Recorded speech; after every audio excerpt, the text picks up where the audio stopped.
keeping an eye on imaging. Discussion and commentary based on articles from JACC, Cardiovascular Imaging. Welcome, ladies and gentlemen. My name is Stefan Achenbach. I'm here with Dr. Jörg Hausleiter of the German Heart Center in Munich, who has a paper in JACC Cardiovascular Imaging with the title A Reduced Tube Voltage of 100 kV for Coronary CT Angiography, Impact on Image Quality and Radiation Dose. And with Dr. Jim Min of Cornell University, New York, who wrote an editorial on the paper. Jörg, can you please tell us what you examined in this study of yours? Yes, Stefan, coronary CT angiography has been criticized about the radiation dose associated with the methodology. And what we were looking at in the Protection 1 trial was the overall radiation dose of cardiac CT and how we can lower the dose. And what we found is that one strategy to reduce the dose is lowering the tube voltage.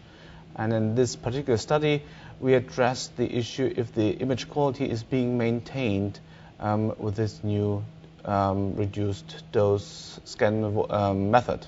So I would imagine that if you change the tube voltage, something happens to the images. Does it impair image quality, or what were the results of your study?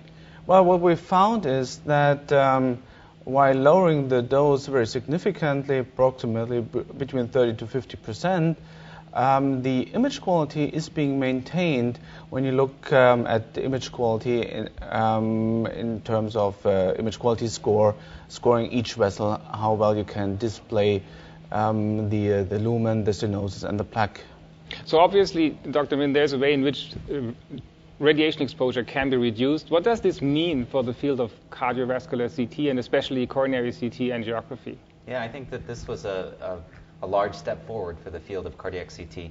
Historically, traditional methods of acquiring images with cardiac CT used non-negligible doses of radiation, and I think what Dr. Hausleiter demonstrated was that using 100 kV tube voltage, we can substantially reduce the radiation without impairing image quality. I think it was a great study.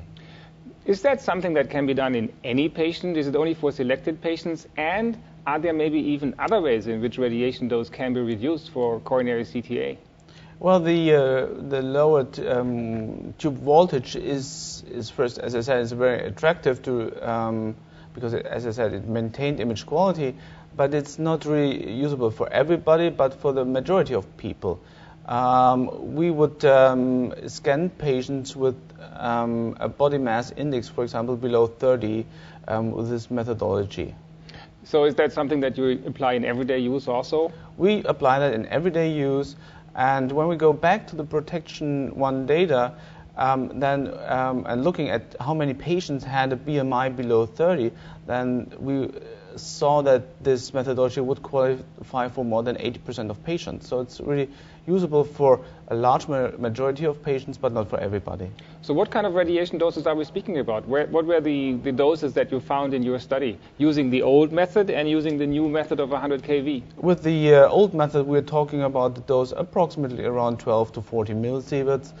And with the reduced tube voltage, we're coming down to dose somewhere between 6 and 8 millisieverts on average.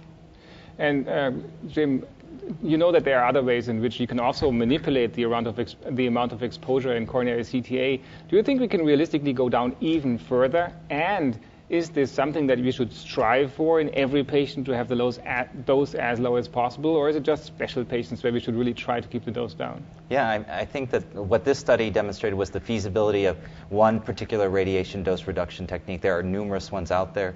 I think that there are at least 4 or 5 other things that you could do to reduce radiation to very, very low doses, much less than the annual background radiation of somebody just living at sea level. I don't think that that should be the major goal. It depends on the patient, and it's not a one-size-fits-all, but that we individualize the image acquisition parameters to optimize diagnostic image quality for each and every patient. Okay, thank you very much, gentlemen, and thank you very much, ladies and gentlemen, for your attention.